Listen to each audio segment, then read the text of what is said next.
This is Health Call Online, the place where you find extended versions of interviews heard in our syndicated weekly radio broadcast, the Health Call Radio Hour, now heard on more stations around the country. I am glad you're here. We're going to talk today to Dr. Mike Roizen. He's the author of The Great Age Reboot. This is the last time we talked to Dr. Mike. We learned more about his book and, the fascinating work to change our thinking about longevity and how we age. Well, now Dr. Mike's team is out with something new. It's an app called the Longevity Playbook, and there's a component in there that I thought was really interesting and I wanted to learn more about. So let's get back to Dr. Mike Roizen, former wellness officer at the Cleveland Clinic. Dr. Mike, good to see you. Privileged to see you, Lee. Thank you. Happy to have you here. Okay, so this whole concept of aging is fascinating, and the bottom line here is that our chronological age, what the calendar says, and what our body thinks can be two different things. Give me the big picture on that. Well, that's right. Your choices make a big difference in how long you'll live disability-free, or in how well you'll live, if you will. That is what we found out from the Human Genome Project, is we expected to see 300,000 genes based on the amount of DNA in your nuclei. But in fact, we have 22,500 genes, and the rest of the DNA they initially called junk. It's now called epigenes, and the epigenes are switches that control whether your genes are on or not. And so that you have an enormous power over the amount of proteins you produce and which proteins you produce. And that's what your epigenes do. They're literally rheostats for each of your genes. And the impressive thing is at least 80% of which proteins you produce. Proteins are what our body is made of, but they direct our actions. Our hormones are essentially proteins. Every signaling item in our body is a protein.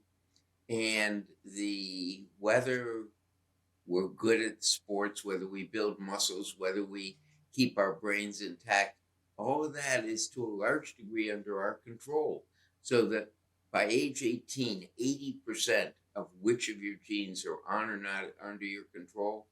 And in the recent twin studies, it's 93 and 94% of your genes are under your control. And that determines whether you age faster or slower. The really impressive thing is we think sometime in the future we're going to be able to reset our, if you will, epigene settings back to the way we were when we were 30 or 40, and in fact have that type of rebooting of your age, if you will. But for now, we know how to slow aging, and that's what we want you to do until the reboot occurs. And one way that you can find out what your biological age is, there's several different tests. I've sent away and done blood samples. I've done saliva tests, and they've come back with widely varying numbers. But your website offers a way to do this and determine what your biological age is just by answering a few questions. And I thought we might do that today and just kind of show folks how it works and invite them to give it a try. So the first step is to tell this app your age, no big deal there. And then it asks you your sex assigned at birth. What makes that a significant factor? It's because we ask different questions to men and women based on their hormonal secretions. So a married man, for example, who is happily married has a greater effect on their rate of aging than a married female. And similarly, an unhappily married man has no adverse effect on their rate of aging, whereas an unhappily married woman has about a 3-year negative effect on their rate of aging. So there are differences based on your gender. Now, let me get that right. Did I just hear you say that an unhappily married man, if I'm unhappy in my marriage, it doesn't affect my age, but it does affect the woman's age? It doesn't affect your rate of aging, but it affects your wife's age.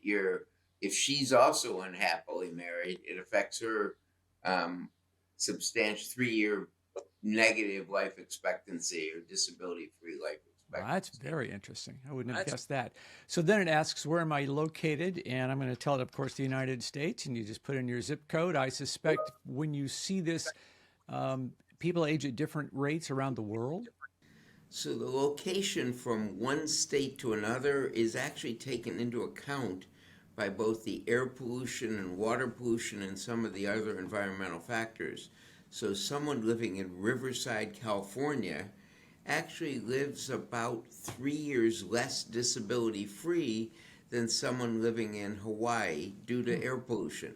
One of the great things, if you look at, and I looked it up last night again, based on the data we have from the EPA's start in about 1980 till 2007, where we have the last data, the difference in air pollution has, in the United States as a whole, has resulted in about a 3.9 year extension of disability-free life in the United States. So in that, whatever it is, 27-year period, the change from, if you will, on the average in the United States has made a major change in how long people live. So the zip code helps us get that air pollution number automatically. Awesome. Had no idea the impact was that strong. That's good to hear. So the next option is to choose your top 3 health concerns, and I'm going to select just for the heck of it. I'm going to select cholesterol, blood pressure, and blood sugar because I suspect those are among the most popular. Is that right, or is weight number 1? We haven't analyzed that data for our own group yet, so I don't know, but my guess is the 3 you have chosen are the most popular. Okay, so we'll just press ahead then. And then it says you're going to get content to keep you living longer. Which 3 topics are most important? I'm going to say sleep, brain health, and balanced nutrition. And now it is customizing the experience for me. And so out of those things, tell me about sleep. I know that's one of your 5 pillars of health. What makes sleep how does that affect my age so greatly? Well, as we go through the test, your choices up front don't affect that. They're just information that you will receive that's selective and more data for you to understand it. But sleep affects a whole bunch of things. That is, by itself, your sleep pattern is only about a 1.9 year effect from worst to best at age 55. But it also affects your blood pressure. It also affects your eating habits. It also affects a whole group of other things that are independent. So we look at this as, how do we get the data and then we analyze it together? But in getting the full test, you get the data independently and then we aggregate it. So it actually, for the statisticians out there, it's an analysis of covariance to get you a net present value of your health choices, but no one needs to know that. So you asked a very interesting question, Lee, but it's too much in the weeds, I'm afraid. Okay, I got that, sure. And then it asks you to go through and select some questions around your nutrients and the supplements that you take and medications you're on. I get that you're kind of analyzing what might be my underlying conditions. Correct. Okay, got that. And then the end of the day, we won't go through the whole system here. I just wanted to give people a sense of the questions and what you're learning.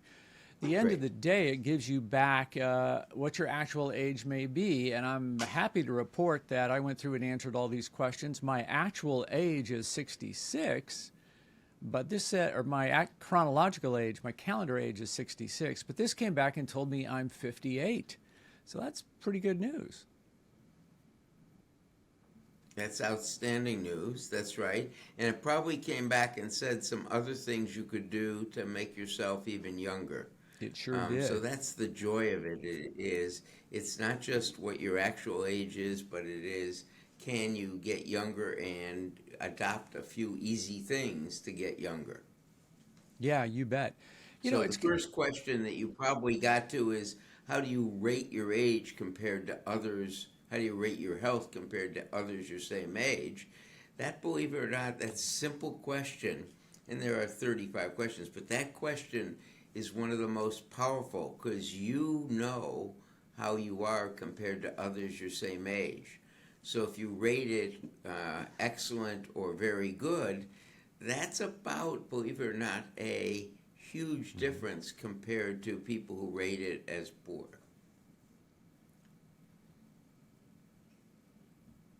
So at the end of the day, it's interesting that you're telling me this questionnaire is more accurate than a biological test. I mean, the results of the biological test and the questionnaire were similar. They were close, but not the same. It's interesting, though, that the behavior patterns you're sampling here in this questionnaire, I get it, they're more broader picture than just that one little snapshot on that day that I sent in a saliva sample. Right, and what they do is in the way this is based on the initial 19 million people, huge number, who took this test in our testing fashion and looked at their death rates and their disability rates over the subsequent 10-year period. And then you do what is called a receiver operant curve, compare our test with other tests. This test ended up being the most accurate by a long shot over those markers. So in predicting disability and death rates, which is life expectancy if you alter the way it looks at it. So give me an idea, is among those things that are going to affect my biological age, how young I feel, is exercise or nutrition the place to start? The place to start is where you want to start. That is, I can tell you what's most important. Stress management is number one. You have 3 major stresses in a year. You move, you have to take a job, someone sues you, you financially have a problem, etc. You have a marriage, you have a divorce, whatever. 3 of the major things will make you the equivalent of 32 years older in disability and death rates if you don't manage it. If you manage it, you have 6 friends who you talk to. So one of the questions is about how many friends you talk to on a month period. You have 6 friends you talk to in a month period. That lowers that 32 to 2. So you can reduce your rate of aging from stress by over 90%. The second most important is food choices, portion size, and time of eating. From the worst, you eat McDonald's 20 hours a day, and I don't mean to use McDonald's because McDonald's can healthy, but if you eat the worst food at McDonald's compared to you eat the best food home cooked and over a limited time frame and in the right portion size, it's a 27-year effect from worst to best. Physical activity, from being inactive to being optimally active, doing the 4 components of physical activity. It's doing the minimum for maximum disability-free longevity, which isn't the maximum you can do, but is the maximum for your health, is about a 9-year effect for women, about an 8-year effect for men. So from the standpoint is changing food choices, portion size, and time of eating has more power, but stress management has more physical activity. But a lot of people want to start with walking as a great habit to imbue and get a buddy to do it. So it really depends on what you want to do. By the way, all the supplements, vitamins, etc., together are about a 5.5-year effect, as opposed to, if you will, stress management, which is much, much bigger. I am shocked that there is a 32-year impact, best to worst, by stress alone.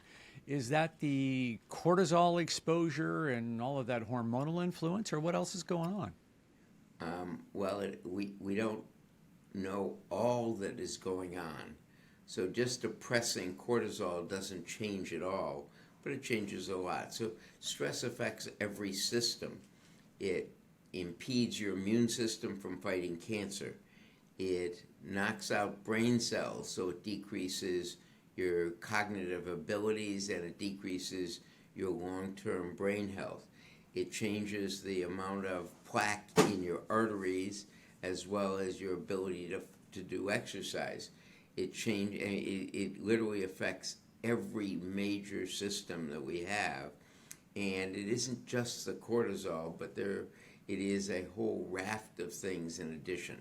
So yes, the cortisol is one of the factors, but it is really your response, and your mental response sends out signals to every organ and every system in your body. You know when you're stressed, your GI system doesn't work right. I mean, it is every system. And the whole idea of posse, I remember you telling me that once before, having that group of friends, that posse. What specifically should I be looking for there? What interactions within that group are going to be most effective? Well, the answer is we don't know that answer. What we know is that you are vulnerable and get support and give support to those members of your posse. So we don't know whether it is your comfort in dealing with that person and in getting it off your chest. We don't know whether it is the support they give. But what we do know is that if you have contact with 6 different people in a consistent fashion every month, that actually is the best, if you will, at relieving the effect of stress on aging you and causing both disability and death rates. Fascinating. So, I'm sensing a gap here, Doc, in what the average family care physician has time to do and all the things that you're learning. It seems like we've got some catching up here. Well, that's why we have the Longevity Playbook. It's to help you supplement. Most physicians, like myself, for most of my adult life, were caring for people with illness and treating people with illness and trying to get a solution for that illness. What this does is it gets at how do you stay well and live disability-free.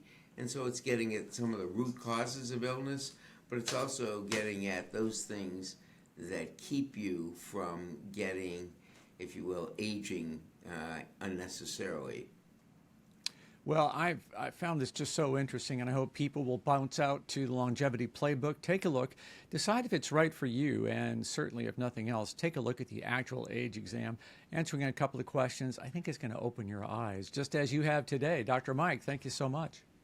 Thank you, Lee. Privilege.